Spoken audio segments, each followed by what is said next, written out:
bem, galera? Eu sou Edson Tamassia. Esse é o podcast Pode Contar Sua História, podcast da Farmarcas, que tem o objetivo de trazer pessoas que possam nos inspirar, que possam contar uma história que sirva de lição para nossas vidas, que a gente possa, a partir desse bate-papo aqui, pensar que algumas coisas que surgiu aqui nesse bate-papo inspire a gente. Hoje eu estou com a Hérica. A Hérica é uma amiga querida, uma pessoa de quem eu gosto muito, tenho muita admiração pelo seu trabalho, mas sobretudo pela pessoa que você é, pelo seu jeito de conduzir a vida.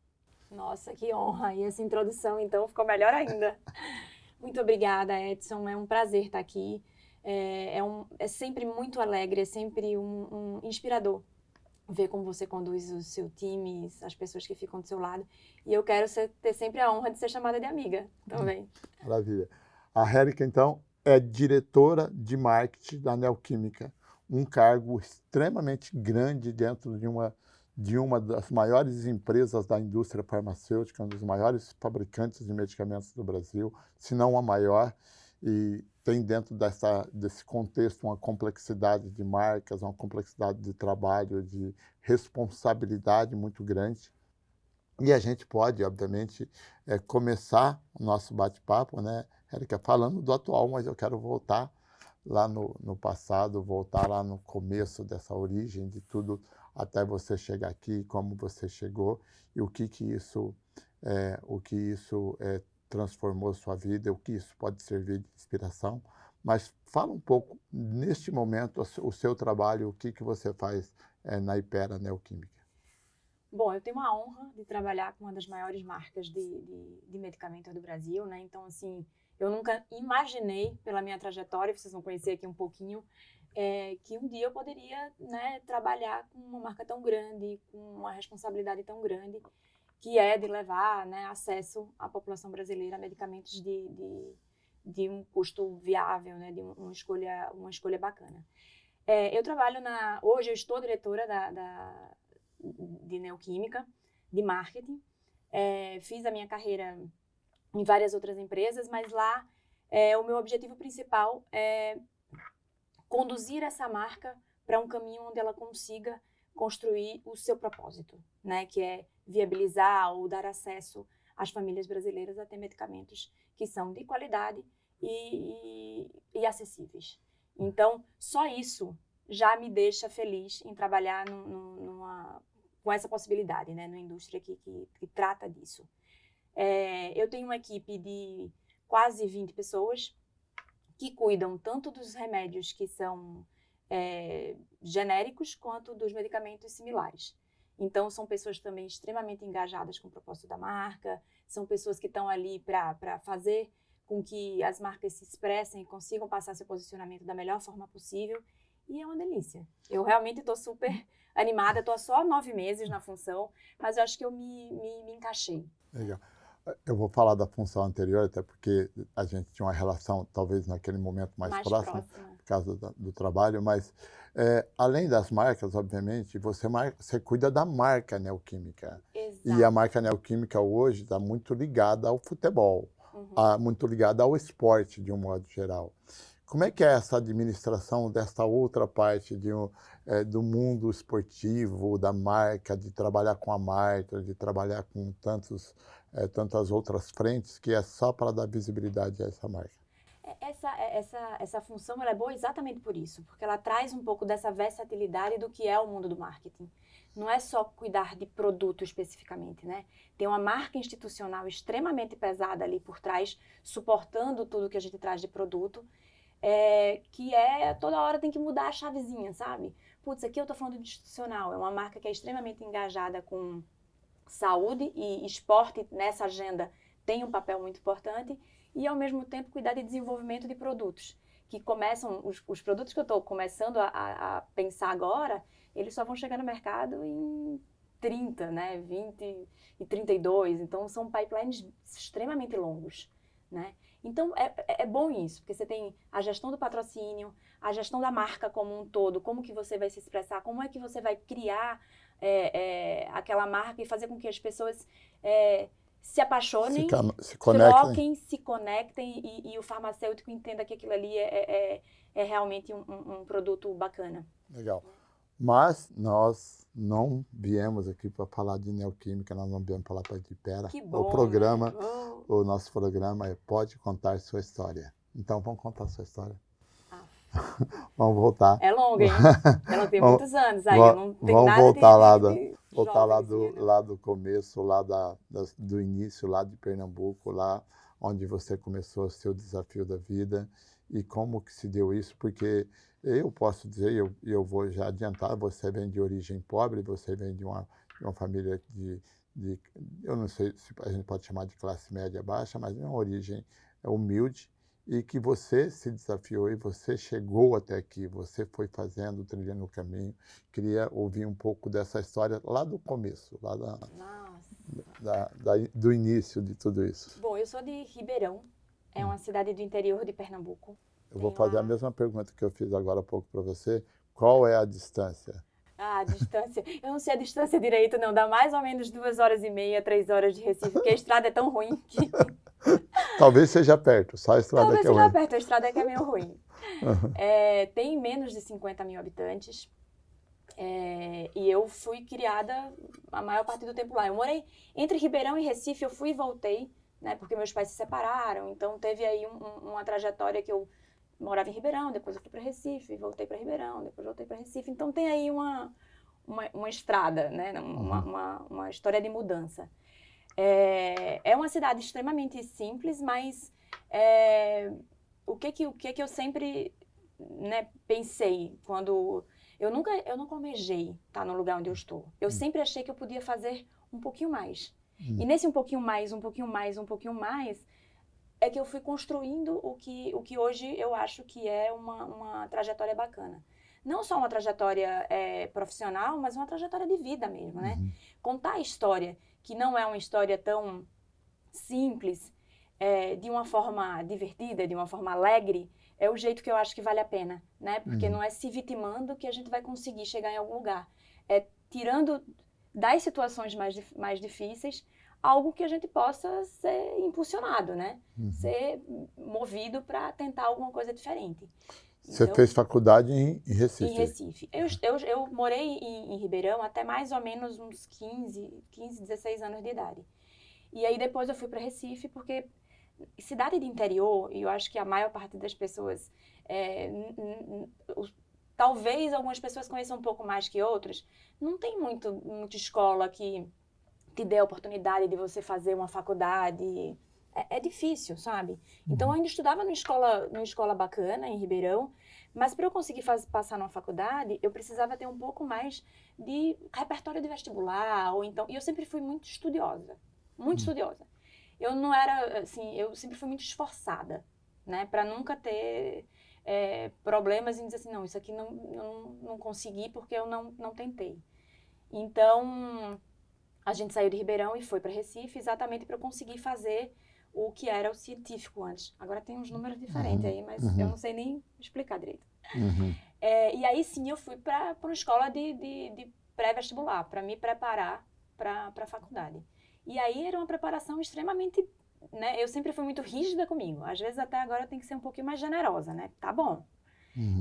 Mas aí eu fui estudar esses 3 anos antes para conseguir entrar numa faculdade que eu precisaria que fosse pública, né? Para poder eu conseguir realmente cursar algo que fosse E você bacana. fez um curso de? Eu fiz administração de empresas. Na realidade, eu sempre fiquei muito na dúvida do que eu queria fazer.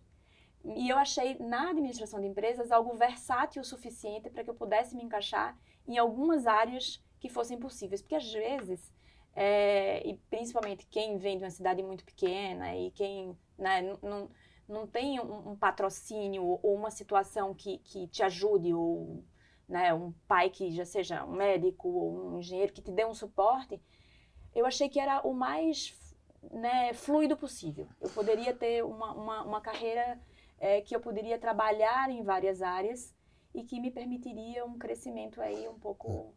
E como é que você se ingressa no mercado de trabalho? Isso que é legal. Eu acho legal essa história. Né? Gosto.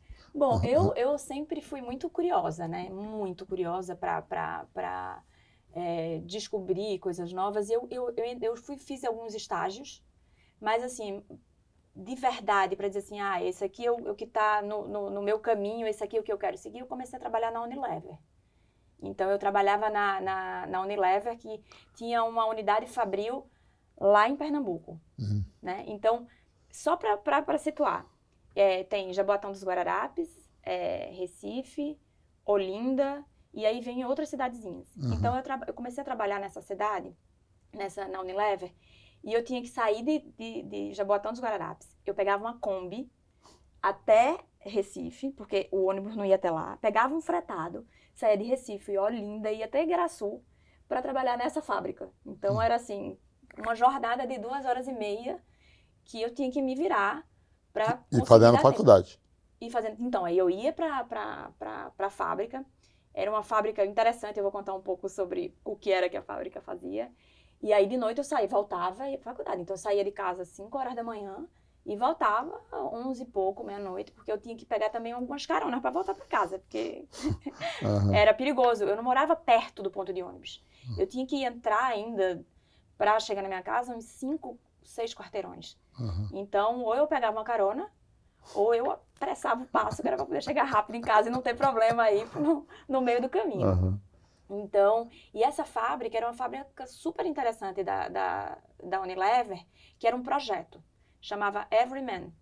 E ela levava a opção de usar sabão, detergente em pó, para as comunidades para a população mais carente. Então, foi o primeiro sabão em pó em saco, em bag, né, que foi lançado aqui no Brasil, porque as lavadeiras conseguiam usar aquele sabão em pó, porque elas só tinham em barra, ou nas lavanderias públicas, ou no rio. Então, era um material que não era... Obviamente que ninguém quer botar sabão no rio, né? Mas ele tinha um processo produtivo diferente, muito à base de sal, então tinha toda uma tecnologia ali. E eu fui trabalhar nessa fábrica, era uma vaga de estágio, e a minha primeira função, eu fui trabalhar na balança. Sabe balança de fábrica? Que chega o caminhão, aí você abre a janelinha e diz assim, podem desligar, por favor, o motor, porque eu preciso tirar a tara do caminhão? E assim, histórias hilárias, porque era uma casinha isolada assim da fábrica, e como fica num terreno que tem cobra, bicho, um monte de coisa, eu ficava lá, mas eu ficava lá muito tempo com os pés em cima da cadeira, sabe? Porque eu ficava com medo de colocar o pé embaixo e ter alguma coisa. E aí eu trabalhei durante um tempo nessa... E aí eu fui achando minha oportunidade, encaixando, me E é exatamente sobre isso. Como um modelo de inspiração, você chegou chão de fábrica, e aí você, dentro da própria Unilever, você construiu uma carreira. Construí, eu trabalhei Você lá veio 10 para o anos. Brasil, aliás, eu estava dando uma olhada no seu currículo, você praticamente em todas as empresas que você passou, você tem um tempo longo, né? Eu sou uma pessoa de relacionamento sério. Mas você construiu uma carreira longa na Unilever. Você chegou a São Paulo pela Unilever. Cheguei a São Paulo Como é pela que, Unilever. como é que é essa jornada? Edson, eu sempre acredito, e assim, minha educação foi muito focada nisso, que faça sempre o melhor que você pode. Não interessa o que você vai fazer. Se você gosta, se você não... Pelo contrário, quando você não gosta, você tem que ser melhor ainda, porque aí você não vai nunca ser chamado a atenção por aquilo. Imagina, você já não gosta e você é chamado a atenção por isso? Não faz sentido. Então, de sempre tentar e ser curioso para procurar fazer outras coisas. Então, eu era da balança, mas eu me voluntariava a ir a cada mês pro inventário da fábrica, que era uma função que não precisava ser minha. Mas eu ia porque precisava de gente. Começava às 3 horas da manhã, porque o turno começava às 5. E eu ia. Não estava ganhando nada por isso. Mas aquilo ali ia me aproximando de outras áreas, de outras pessoas. Então eu comecei a entender o porquê de eu dar entrada na nota fiscal. O que era um CFO. Eu começava a entender como que essas pessoas trabalhavam com aquela informação depois. E aí foi assim que eu fui construindo. Eu saí da balança, eu fui para a controladoria, e aí eu adorava custos, eu queria de qualquer forma trabalhar em custos, e então eu também fazia algumas coisas que eram extra, né, o que eu podia fazer ali para consegui ir para um outro lugar. E aí eu trabalhei na área de custos da fábrica. Depois que eu saí da área de custos da fábrica, quando eu estava em custos da fábrica, eu comecei a ter um pouco mais de contato com as pessoas que iam para o escritório. Com as marcas, com outras coisas da Unilever, porque a Unilever, ela promove muita discussão entre os times. Ela é uma empresa formadora. Então, eu entrava em tudo que você via, tudo que tinha da Unilever. Outros produtos, tudo eu via. Né? Eu era curiosa, acho que eu sou ainda um pouquinho curiosa. E aí, eu me encantei por vendas. E eu queria testar também vendas. E aí, nessa época, eu fui trabalhar na área de vendas da Unilever, que não era mais fábrica. Então, tinha sido, não era uma promoção, não, mas eu tinha saído da fábrica e estava no escritório de Boa Viagem. Era uma promoção ambiental. Eu não precisava mais ir passar por Olinda. Não, eu estava quase lá. Né? E aí, eu fui trabalhar na área de vendas. Existiam os escritórios regionais e eu trabalhava nesse escritório regional. A mesma coisa, Edson. Chegava qualquer pessoa de São Paulo, era a pessoa mais acessível do mundo. Precisava fazer alguma coisa, uma apresentação. Ninguém nem imaginava qual era o tempo que eu tinha feito aquilo ali, mas estava bonitinho, tudo perfeito. Porque também tem um negócio de a gente só pensar em aprender um negócio quando está na cadeira, né? E a oportunidade, eu sei que ela não vem para todo mundo, mas às vezes a gente não está atento à oportunidade. Então a gente não fica pronto para.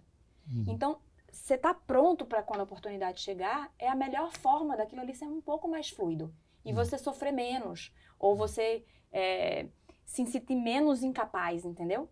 Então, eu sempre estava procurando fazer bem o que eu fazia um pouquinho mais, porque eu sabia que quando a oportunidade viesse, eu ia estar um pouco mais confortável, né? E ter repertório para dizer assim, confia em mim, vem, que eu vou conseguir. Então, foi dessa forma que eu fui construindo minha carreira da Unilever. E aí eu fui sendo conhecida pelas pessoas que trabalhavam aqui, as pessoas que vinham para cá, que iam para lá, elas já tinham um pouco de conforto com as informações que tinham lá, com o trabalho que eu fazia. E aí surgiu uma vaga aqui em São Paulo. E eu dizia, putz, São Paulo? De Ribeirão para São Paulo, impossível, né? Sempre... Eu tô falando isso agora e parece que é uma coisa normal, né? Você vai transferido de um lugar para o outro. Há 20 anos atrás, que foi quando, um pouco menos de 20 anos atrás, não era comum a pessoa sair do Nordeste para vir para São Paulo. Era o contrário. Você ia de São Paulo para o Nordeste, né? Mas esse fluxo... Na verdade, você tinha um fluxo de nordestinos para o sul, mas aqueles nordestinos retirantes. Você fala como empresa, né? Mas assim, como empresa mesmo, sempre teve muito... A comunidade nordestina aqui é uma lindeza. Eu sou suspeita para falar, porque eu adoro, né? Depois você me pergunta umas coisas assim sobre Recife, aí eu me apaixono. Então, assim, como eu sempre estava nessa tentativa, de sempre fazer alguma coisa melhor, eu me inscrevi numa vaga que tinha para São Paulo, sendo que não tinha política de transferência. É óbvio que eu não tinha como me sustentar aqui. Mas é claro, evidente. Mas ninguém me disse que eu não podia. Então, eu fiz todas as etapas da entrevista e fiquei esperando. No final, depois eu descobri que eu não passei. Não é que eu não passei. Quem ia trazer aquela pessoa, né, do Nordeste para cá, quem que ia apostar? Porque, né, é uma mudança de carreira, uma super responsabilidade. E aí, mas aí eu fiquei ainda na cabeça do gestor. Ele falou, não, vamos trazer você. Eu disse, mas eu não posso ir, né? Eu não tenho como me sustentar. É caro morar em São Paulo. Eu não tinha, juro, eu não tinha um sapato fechado. Eu cheguei aqui, eu fui numa rua que comprava coisa mais popular, né? Comprar uma bota, porque eu cheguei em julho. Uma bota. Olha só, eu não tinha uma bota. Então, tem coisas assim que marcam essa minha passagem para chegar aqui em São Paulo. E aí, eles fizeram uma proposta que tinha política de transferência. Então, eu fui, se não a primeira, uma das primeiras pessoas da Unilever que faziam o movimento contrário, né? De lá para cá, e não daqui para lá. E aí, assim, parando um pouco do trabalho e pensando em relação familiar, em relação a amigos, em relação a construir uma nova vida aqui em São Paulo, uma cidade mais menos acolhedora do que você tinha no Nordeste, deixando a família toda. Como é que foi? Eu sofri horrores. Horrores. Tinha dias, Edson, que eu acordava e dizia assim, cara, eu preciso dar bom dia para alguém, vou descer, vou falar com o porteiro, né? Vou conversar com as pessoas na rua, vou... Porque assim, por mais que... Eu adoro São Paulo, tá? Eu sou super grata para a cidade. Eu gosto do clima, né? Embora hoje está fazendo muito frio. Eu adoro a cidade, eu gosto da versatilidade, eu gosto do estilo de vida, eu gosto da maneira com que as pessoas lidam hoje com essa diversidade, mas eu sou extremamente família, né? Então, eu sofri muito para vir para cá, porque assim, lá em Recife, você chama o outro para almoçar e você chama efetivamente. E você às vezes nem precisa chamar. Chega lá, o cara bota mais uma aguinha ali no feijão e o almoço dá para todo mundo, entendeu? Aqui não, as pessoas diziam assim, vamos se encontrar no sábado. Que sábado? Eu passava o sábado, domingo. E ninguém nem ligava, entendeu? Então eu tive um pouco essa adaptação foi mais difícil. Eu fiquei doente, eu pensei em desistir. Então, às vezes, quando eu olho assim, nossa, mas ela é super bem resolvida, gente do céu. Não é bem assim que as coisas acontecem, né? Tem todo um esforço e uma disposição para também conseguir tirar o melhor daquilo ali, né? E hoje eu sou alucinada por São Paulo, gosto de São Paulo. Um dia eu vou voltar para Recife, mas eu gosto daqui, eu gosto muito. Mas aí, voltando então para o trabalho e voltando para esse desafio, você não veio nem como gerente, você veio transferida como... como coordenadora, né? Que era isso que era o mais difícil, porque se fosse uma transferência, né, de um cargo mais executivo e tal, mas não, eu vim como coordenadora. O desafio era entrar e tentar, né, galgar ali um espaço para virar gerente, enfim. E aí eu cheguei e aí, por eu ter participado, por eu ter sido de regional de vendas, que pega todas as categorias, sendo que numa perspectiva de região, eu cheguei aqui com um repertório muito bacana de como deixar as coisas mais executáveis, sabe? Às vezes você chega num lugar que faz tudo e tá tudo bonito, perfeito, mas na hora de executar é muito ruim. Então eu vim com essa visão. E eu percebi que isso podia ser o meu diferencial. Então, para conseguir ir mudando, era isso que eu ia fazendo, entendeu? Eu ia construindo, colocando as minhas opiniões e o meu repertório de regional em pauta. E aí eu fiquei durante um tempo fazendo canal Key Account, depois eu fui trabalhei com categoria de hair, depois trabalhei com categoria que era uma master brand de tudo que era de cabelos. Então, assim, eu fui até que começaram a surgir as vagas de gerente. E, de novo, eu ia lá me candidatar. Eu já não era, assim... A Unilever é muito, muito, muito sofisticada em relação à carreira, né? Ela está antenada em muitas coisas. Eu ainda hoje admiro muito a Unilever e agradeço porque a minha carreira ela foi construída num lugar que é bacana de exemplo, sabe? E aí eu ia me candidatando nas vagas, sendo que eu não era trainee. Então, né, era mais difícil. Então eu concorria com as pessoas que estavam ali e tinham sido treinadas para virar gerente. Mas, vamos lá.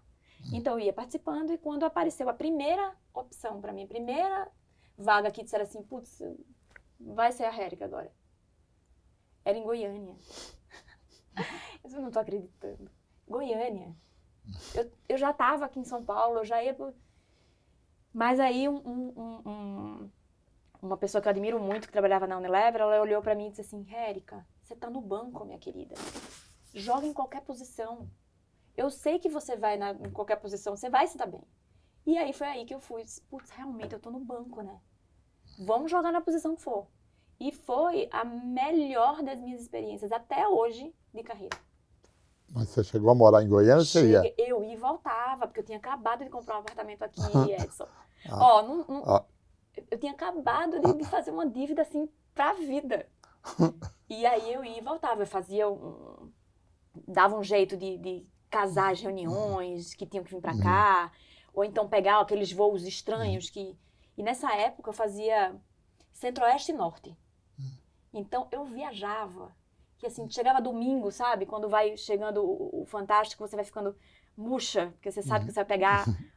Não é mais 2 horas de ônibus, né? É. Mas eu pegava, assim, eu conheço Rondônia, Acre, Mato Grosso. O que você imaginar ali, comi todas essas comidas maravilhosas de todos esses lugares. E conheci pessoas interessantíssimas. Muito bem. E aí, Fala muito, legal, né? não, mas legal, nós já temos 25 minutos de gravação. Edita esse Tá? negócio. Nós temos que contar a história num tempo, vamos contar a história. Edita. Vamos lá. Você, aí você faz a carreira na Unilever, mas depois aí você já entende que você pode dar outros voos e aí você constrói efetivamente, assim, como executiva, essa transição. Quer dizer, em todo momento nós estamos falando de transição e de evolução, né? Acho que a carreira de todos nós, o tempo todo está em transição, né? A partir do momento que você estacionar ela, você começa a morrer, porque vai vir um monte de inovações e você não acompanha. E você fez uma carreira depois em outras empresas até chegar aqui na Hypera. Algum desses outros trabalhos assim que você fez, que aí você foi efetivamente para o trade, te deu bastante prazer? Foi algo assim de diferente que você poderia dizer? Quais as empresas? Vamos pensar primeiro assim, onde que você passou? Eu trabalhei na... Na Unilever você saiu como? Eu já saí como gerente, né? Já era um regionalzinho ali, né? E aí eu trabalhei também na Alpargatas. Então, na Alpargatas, eu já fui para construir a área de trade. Na realidade, a transição, às vezes, a gente pensa que é uma coisa super fácil, e não é, porque a minha história tinha sido feita na Unilever. Então, e a gente acha que sempre tem que ter segurança, né? Não é, cara. A dor de barriga é igual. Acontece tudo do mesmo jeito. Então, eu fui para Alpargatas para me testar. Para dizer assim, será que eu aprendi mesmo? Porque quando você está dentro, você não está percebendo, né? O que você está evoluindo, como você está crescendo. E aí eu fui trabalhar na Alpargatas para construir a área de trade, né? Então, com artigos esportivos. Foi aí que eu comecei a gostar de esporte. O esporte entrou na minha vida de vez. Então, inclusive, eu sempre fui muito preguiçosa e eu acho que isso hoje tem feito muito parte da minha vida. Né, como o esporte tem me ajudado, como isso tem feito com que eu tenha mais equilíbrio na vida pessoal. Depois eu fui para o GPA. Eu trabalhei no varejo. Grupo Pão de Eu Açúcar. fui super corajosa em trabalhar no varejo. Eu trabalhei com Eu falo corajosa, mas assim, são experiências riquíssimas também, tá? É que o varejo é todo o tempo, né? Agora, não é feito uma indústria que faz produtos que vai lançar em 20, 30, como eu comentei agora há pouco. É o tomate que você tem que vender na quarta extra. É a TV que você tem que vender no final de semana ou o ventilador quando faz calor. Então, é tudo muito rápido. E isso, né, ajudou também no meu estilo mais prático, na forma de resolver as coisas de uma forma mais simples ou que dê resultado mais rápido, enfim. Trabalhei lá. Depois eu fui para a BRF. Fiquei pouquíssimo tempo na BRF. E depois eu empreendi nesse meio tempo, né? Tem essa história aí, você resolveu montar alguma coisa? Montei, quebrei, foi ótimo, porque assim, as experiências sempre tem que trazer alguma coisa positiva pra gente, algum aprendizado, né? E aí eu comecei a perceber também que não é só fazer o que dá dinheiro, né? E o que pode te deixar mais próspero no sentido de riqueza. É o que pode te proporcionar mais prazer também. Não tem como você trabalhar bem, não tem como você ir evoluindo. Você escolheu uma franquia para... Na realidade, a gente começou a franquear. Era uma loja de roupa. E na época da crise do dólar, e aí quebramos, porque tudo era importado, e deu ruim. Deu ruim. Mas eu sempre tive isso como algo em paralelo, né? Mas... de verdade, isso veio a me mostrar o quanto é importante você fazer sentido a sua carreira, né? Você gostar do que você faz. Então, era um negócio que, por mais que eu fosse do varejo, por mais que eu já estivesse me dando bem ali no trabalho, era algo que eu não conhecia, né? É algo que eu tinha uma sócia que conhecia. Então, tem que tomar muito cuidado, né, com isso. Porque em prol de alguma coisa que podia ser melhor, eu terminei quase me afastando do que eu gosto de fazer hoje, né? Que é trabalhar com pessoas, desenvolvimento de pessoas. Então, eu estou diretora hoje de marketing, mas eu gosto mesmo é de gente. Trabalhar com gente. Sem gente você não constrói absolutamente Na nada. realidade, hoje em dia, eu não sei fazer quase nada mais. Nada. Essa semana eu estava falando assim, não sei fazer quase nada. Mas eu adoro conduzir, aprender com as pessoas, né? Escutar o que essa galera jovem traz aí pra gente de novidade. Então, eu sou muito curiosa. Aí você entra na Hypera como diretora Aí eu já de entrei trade. como diretora a minha carreira inteira, tirando um pouco do começo, né, da balança, do financeiro, foi sempre construída em trade marketing. Trade marketing. Praticamente quase toda ela. Aí você diria que a sua formação lá como administradora serviu como complementar, mas você certamente foi fazer outros cursos, outras... Eu fazia de tudo, eu fiz de tudo. Inclusive porque eu não tinha colegas de turma aqui de escola. Então eu tinha que arranjar lugares para conhecer pessoas que fossem interessantes e que, né, eu conseguisse ali desenvolver algum tipo de conexão com a cidade, com as pessoas. Então eu fiz um monte de MBA. Eu fiz um da GV, eu fiz um da Mackenzie, eu fui fazendo. Na realidade, o mais transformador de todos foi o último que eu fiz na Fundação Dom Cabral. Ele é um MBA executivo extremamente rico, não só no conteúdo, mas na vivência que os executivos têm quando passam lá. Era cada 2 meses, uma semana imerso dentro de uma faculdade, né? Voltando um pouco às origens do estudante, falando muito mais do que processos, né, negócios e números, mas falando da importância da liderança, das pessoas na vida das outras pessoas, não só como líderes, mas como conexões relevantes, né? Que fazem com que o dia a dia e o trabalho sejam mais... E aí eu fiz esse MBA e estou diretora de... Sabe lá o que vai acontecer ainda. Não, mas as coisas só tendem a acontecer para melhor, sobretudo quando a gente olha toda essa jornada e o quanto você se esforçou para estar aqui. E sobre... Na verdade, eu tenho 2 assuntos para falar contigo ainda. E um que eu queria pedir para você, porque aqui eu queria usar a nossa equipe, nossa galera que trabalha aqui conosco, para que a gente possa mandar um recado, para que a gente possa deixar um recado para eles e para todas as outras pessoas que estão nos assistindo, sobretudo para os mais jovens. E tem uma coisa que eu acho que os jovens hoje têm muito, que é muita pressa, né? De querer ser promovido rápido, de querer ser reconhecido rápido, de querer ser rico muito rápido. E talvez não entender que a vida profissional é uma jornada longa e de escolhas. Uma hora você escolhe, você pode escolher ir para a festa, mas você tem que escolher ir para o MBA. Você pode escolher ir para a festa, você tem que escolher ler um texto, ler um livro, montar uma apresentação. E como na sua carreira, de fato, ela é inspiradora muito por isso, por toda a jornada que você fez e por todo o caminho, queria que você falasse com essa galera nossa, como é que você orienta a sua equipe a respeito disso, seus jovens que estão lá. São todos tão jovens, eu um dia já fui jovem assim como eles. Na realidade, eu sempre converso com eles sobre não só o que cada um escolha restringe outros caminhos, mas muito mais no sentido de dizer assim, tenta fazer sempre o melhor que você pode naquela situação. Não é que a pessoa vai fazer o melhor, naquela situação faz o melhor que você pode. Porque aí você vai estudar sobre, você vai se interessar sobre, e as coisas acontecem de forma mais natural. Quando é imposta, quando é na correria, talvez você queime etapas ou deixe de passar por situações que seriam ricas para daqui a 20 anos.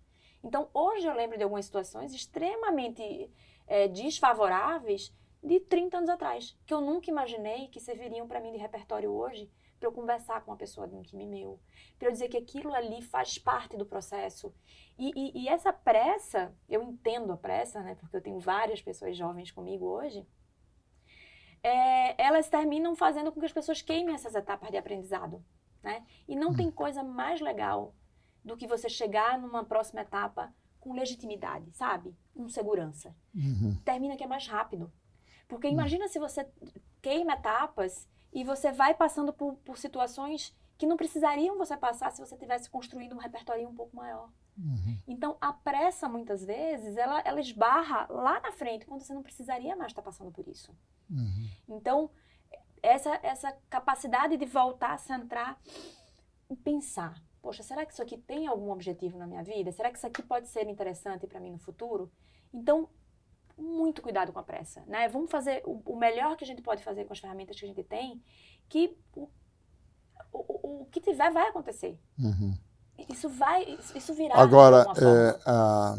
as empresas, para que a gente galgue cargos mais altos, mais altos, mais altos, ele é sempre uma pirâmide, né? É piramidal. Isso. E só vai chegar na base de cima aqueles que se esforçarem um pouco mais do que os demais.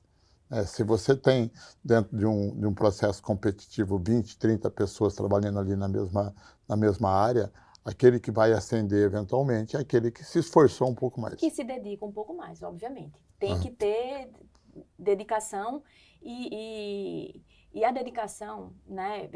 A satisfação é tão boa quando você vê que, poxa, você está entregando alguma coisa legal e você está realmente, né, se esforçando por aquilo ali, sendo curioso para passar para a próxima etapa. Então, é um funil, obviamente, como a vida, né? Tem pessoas que, né, eu nunca vou chegar a ser um presidente da República, nem nunca vou chegar a ser presidente de empresa. Mas tá bom, porque a jornada é legal, né? O quanto você aproveita a sua vida, né, é bom também. E aí, cara, tem que se esforçar. Não tem jeito, Edson. Tem que fazer algo mais, tem que se diferenciar de alguma forma, tem que ler um pouco mais. Acha o que você gosta de fazer. Olha para aquilo ali de uma forma que você pode usar isso no futuro, né? Tem gente que vai, não, mas isso aqui eu não preciso aprender agora, porque eu não vou... Não, cara, se você acha que é aquilo que você gosta de fazer, aprofunda. Vai lá, estuda, porque em algum momento você vai usar. E aí sim, quando você tiver a oportunidade de usar o que você gosta de fazer, o que você estudou, tudo vai mais fluido. É essa fluidez que as pessoas não entendem às vezes, que a pressa não vai trazer. Não vai trazer. Legal. Bom, nós temos uma jornada, nós temos uma pessoa hoje aqui na nossa frente bem sucedida profissionalmente, uma pessoa já com uma estrutura de vida familiar tranquila, as coisas caminham, e aí surge afetos. Bom, afetos é o meu xodó, né? O meu... Eu não diria que é plano B, porque eu acho que ele já está na minha vida de uma forma muito consistente. Afetos é uma ONG, né? Que com mais algumas amigas, nós criamos tem 1 ano e meio, que atende a uma comunidade que fica no sertão nordestino. Então, chama-se Ibimirim. E a ideia da Afetos é levar para essa comunidade um pouco mais de dignidade, um pouco mais de perspectiva de vida. Tem pessoas extremamente interessantes que, infelizmente, a oportunidade não vem igual para todo mundo. O ponto de partida das pessoas não é o mesmo, né? Tem pessoas que já nascem quase que devendo 20 anos para conseguir fazer alguma coisa. O que a gente faz, né? O que nós, como sociedade, podemos fazer para trazer um pouco isso, né, para um patamar mais igual? E essa comunidade é extremamente carente. Então, a gente faz um trabalho que é assistencialista, porque a fome tem pressa, então não tem como nenhuma ONG trabalhar com alguma coisa que seja muito de longo prazo. Não é que não tem como nenhuma ONG trabalhar com isso, mas sempre vai ter um pé no assistencialismo, porque a fome é urgente, né? Quem não tem comida não consegue pensar. Consegue pensar. Então, a gente tem um trabalho assistencialista e nas datas especiais, mas a gente tem um trabalho muito, muito focado em dar condições de vida melhor para essas pessoas. Então, tem um trabalho bem bacana com água, que a nossa presidente, inclusive, ela acabou de ganhar um prêmio mundial, que ela tem iniciativas extremamente bacanas para utilizar melhor a água. Seja a água da chuva, seja a água como o motriz para conseguir fazer plantações ou alimentar animais e eles dentro da comunidade conseguirem minimamente se sustentar. Então é um trabalho lindo, é novo ainda, mas me dá muito orgulho de trabalhar. E é como se eu pudesse... É piegas isso, mas é como se eu pudesse devolver, sabe? Eu fui tão agraciada por algumas oportunidades, mesmo, né, tendo a batalha de ter que estar pronta quando elas aparecessem. Mas eu tive tantas pessoas que me ajudaram nessa trajetória, inclusive você, a hoje estar onde eu tô, que me dá um prazer imenso em trabalhar um pouco no marketing dessa instituição, ou ajudar de alguma forma essas pessoas a conseguirem uma vida melhor. Você trabalha para dar visibilidade. Vocês constroem casa lá também, né? Então a gente tem, né, esse pilar essencialista, tem uma fonte muito grande com água, e a gente, nas grandes arrecadações, a ideia é transformar a comunidade. Então já foram algumas casas construídas. Esse ano a gente tem um projeto de construir mais 2, e aí é transformador como a vida das pessoas muda completamente, né? Porque quando eu falo não ter casa, Edson, é não ter casa. Então, é quase que, para grande parte das pessoas que eu conheço, isso é um negócio mas tão distante que elas não imaginam o que é não ter casa. Não ter água. Não ter a mínima noção do que vai acontecer amanhã. Bom, eu pedi para o pessoal colocar aqui uma tarja para que o pessoal conheça a ONG e a gente possa contribuir, mas nós temos também as pessoas que estão escutando no Spotify que não tá vendo o vídeo, né? Então eu queria que você deixasse aqui o Instagram ou o endereço que o pessoal pudesse acessar. O Instagram da ONG é ONG_Afetos.